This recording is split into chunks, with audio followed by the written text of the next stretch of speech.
choose just one financial topic, whether it's your credit score, opening up an HYSA, a high yields savings account, beginning to invest once you have that emergency fund, or starting your emergency fund.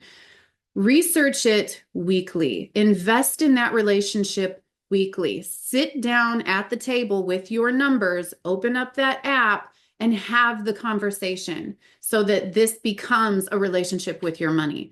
Build your fluency, not just your tools.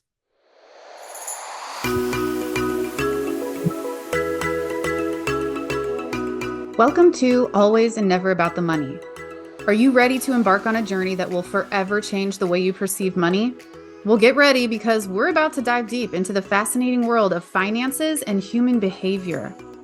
I'm your host, Chelsea Williams, and Money Whisperer. I'm here to help you realize what your money story is telling you and how you can change it. But hold on tight, because this is not the dull black and white talk about money. We're going to splash all the color into this typical nap-inducing conversation. On Always and Never About the Money, we're going to explore the intricate relationship between money and our daily lives. From the impact history has left on us and how we still manage it, how your habits shape your money, and what beliefs are driving your habits, choices, and relationships, to the deeper values and emotions we've come to attach to it. We're going to unravel it all. Through insightful conversation and personal anecdotes, we'll bring you the expert insights, real-life stories, and meaningful, thought-provoking ideas that will inspire you, educate you, and initiate some serious perspective change when it comes to your money. Remember, money is just a tool. Together, we'll untangle the web of emotions, beliefs, and values we've come to attach to it and find a new perspective on how it can enhance our lives. So whether you're looking for motivation, practical advice, or a good laugh, Always and Never About the Money's got you covered. Thank you for joining us in this transformative journey. Get ready to challenge your beliefs and embark on a financial exploration like no other. Without further ado, let's kick off the episode of Always and Never About the Money. Do you ever feel like your money just disappears faster than you earn it? Like there's some invisible force working against you? Or how about how a $5 coffee becomes a $500 habit? Well, you might be right. And today we're naming those forces. Those things aren't accidents. They are laws, and they rule your money if you don't know how to flip them. Today, I'm breaking down 5 real-life laws: Murphy, Kinley, Gilbert, Wilson, and Parkinson. The crew's all here, and we're going to decode all of them. And I want to show you how they show up in your finances every single day. Because once you start understanding and working with these laws instead of against them, your money will stop controlling you and you will start writing a new story. So we're going to start with Murphy. That darn Murphy. The Murphy's Law says what can go wrong will. It suggests that if something has a chance of going wrong, it probably will, and especially when you are least prepared. And when it comes to our money, what we can think about is unexpected expenses. You know, we have these life things that happen. Our car breaks down. We need to replace a roof. We have a vet bill for our pets, and we act inconvenienced and almost surprised. But they are truly inevitable. Like, this is life. Things come up, things happen. And where we underprepare in our money is saving, having that Murphy's Law fund, that emergency fund, and making it a habit that every time we receive money, we set something aside. The amount is irrelevant. It is the act of when we get money, we protect some of it so that when something pops up, because it always will, we have the money there and we don't have to stress about it. We can just take care of it and keep on moving on with life. Emergency funds are actually emotional and financial safety. They help to keep us in a place where we don't react out of emergency, urgency. We are completely prepared, and that protects our peace of mind. So, practical tip for Murphy's Law: automate $10 a week into an emergency savings account. Call it Murphy-proof money. Law number 2 is Kinley's Law. And Kinley's Law says that if everything seems fine, you're missing something. It implies that smooth sailing might just mean you're missing what's broken under the surface. And when it comes to your money, it tells us that when you're feeling comfortable with your finances, it doesn't necessarily mean that they're actually in good shape.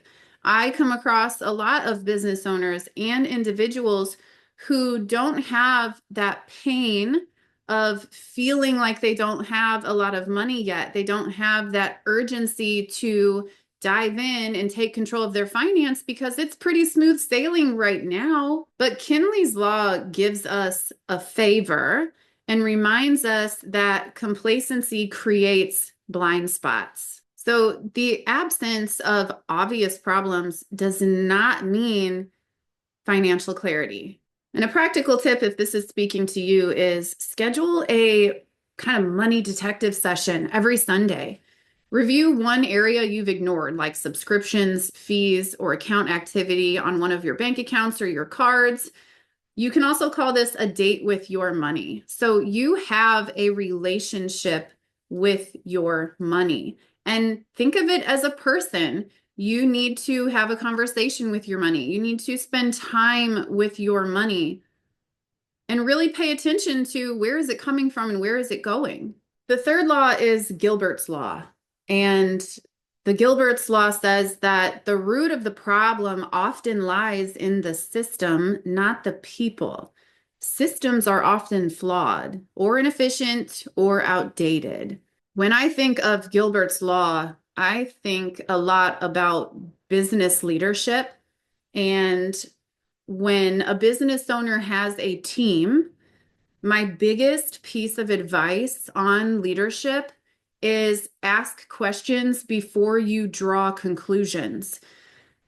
As a leader, it's almost like a natural instinct when something goes wrong that we believe it and we immediately start acting on that belief instead of digging deeper, asking questions to understand exactly what happened, and drilling down to the system in our businesses that dictated the process that somewhere broke and led to this thing happening. And I can speak from experience because I exercise this in my own business. We will get clients that I call it coming into our email box, pointing fingers, blaming us, and saying we did something wrong.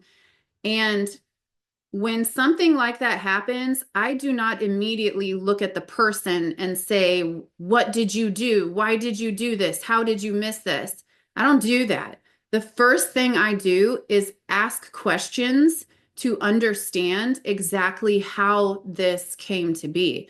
And what I find 9.7 times out of 10 is that it was not the person, it was not the individual. More often, it is actually the client not taking accountability. But sometimes, and this is why in my business, we do not see mistakes as a bad thing. We view them as learning opportunities. And we also know that behind every mistake we make is a glitch in our systems. And so we focus on improving the systems. We do not immediately look at the person. And what this can be for you is grace. If you don't have a money system, if you don't have a budget in place or some way to manage your money, it's not you. It's not that you're doing something wrong. It's that you either didn't know that these tools existed, you don't know how to implement them and manage them, or you are overwhelmed and so you don't even try. So if you've struggled with budgeting, debt, or savings, it might be because you just don't have a system for your money. And there are absolutely systems that you can implement in your money. In fact, this is what I teach in my course, my personal finance course. I give you the systems and the framework to manage your money, to live in your life equation, which is how much you make, how much you spend equals what you keep to save and invest. And I want to encourage you to view your personal finance as your business.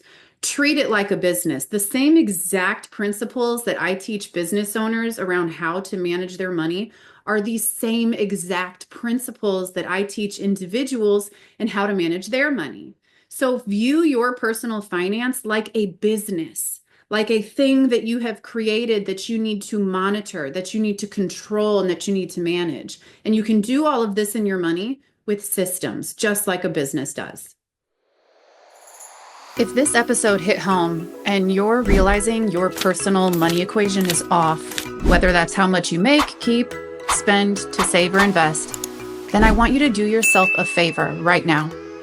I'm creating a personal finance program designed to help you rebalance your entire money equation. It's built on a proven framework that gets you grounded in your money right now without shame, spreadsheets, or burnout. I'll help you move past the ick of budgeting and into a system of boundaries that protect your future financial freedom while still giving you freedom within your spending today. If that sounds like what you've been needing, go to our website and join the email list. As soon as the program launches, you'll be the first to know. And trust me, you are going to want to be in the room for this. So if you're sitting here feeling like I am broken because I am not good with money, it is not you. You either don't have a system or your system is broken. So instead of thinking that there's something wrong with you, what I encourage you to do is change the system, get the system, implement the system, and change your approach to that system. Next up, we got good old Wilson's Law, which says if you make it idiot-proof, the system creates a better idiot. I love this one. And this goes back to my own personal example in my business. Like, we are human, we do make mistakes. We've been doing this for 8 years, and we've been viewing mistakes as opportunities to learn and implement better systems for 8 years. And still to this day, sometimes every blue moon, something will happen, an error is made, and we find a new system. Systems can't be stagnant any more than you can afford to be stagnant. They are always changing and evolving, and there's always that thing that's going to happen, no matter how long you've been building your systems, that's just going to seep through the cracks. So what Wilson's Law helps us to understand is that oversimplifying systems doesn't stop mistakes. It just creates new types of mistakes. So having the framework and a system around your money, like budgeting, utilizing apps, they can only really truly help if you understand the why behind them. They require ongoing management because there is that thing that's going to happen. There is this expense that you're going to forget about when you first create a budget. You aren't going to have enough in emergency funds when you first start building it to cover your first emergency. Things absolutely happen. It's how we approach them and how we evolve because of them that Wilson's Law helps us to do better. Your knowledge around why you need to manage your money with systems and why those systems need to evolve beats the convenience of oversimplifying things or not looking at all, because a pretty app won't solve a broken mindset.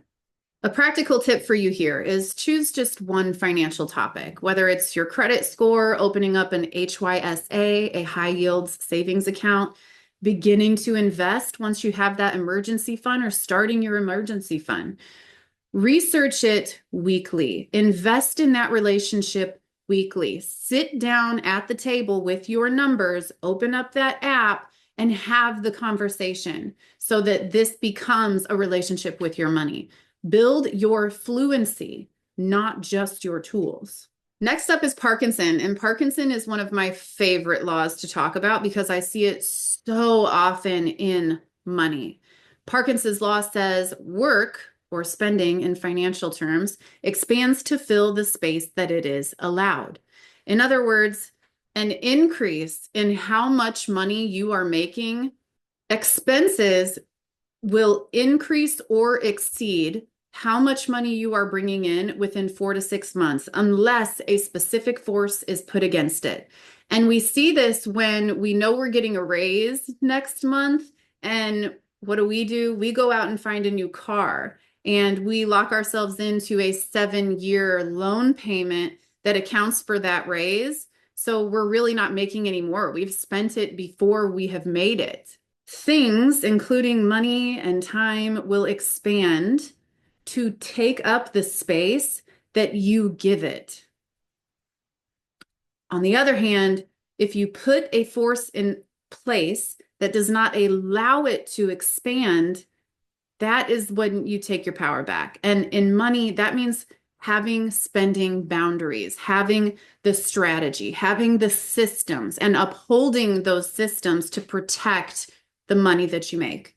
Because your expenses are going to naturally rise to match your income unless you consciously set those limits. We get a big new fancy job, we go buy a big new fancy house. We get a good raise, we go buy a car. We start living above our means and overcommitting financially compared to how much we're making and the security we have behind the consistency of how much we're making. So for those that can relate, I challenge you, when you get a raise or unexpected income comes from somewhere, assign it to savings or debt before it lands in your account.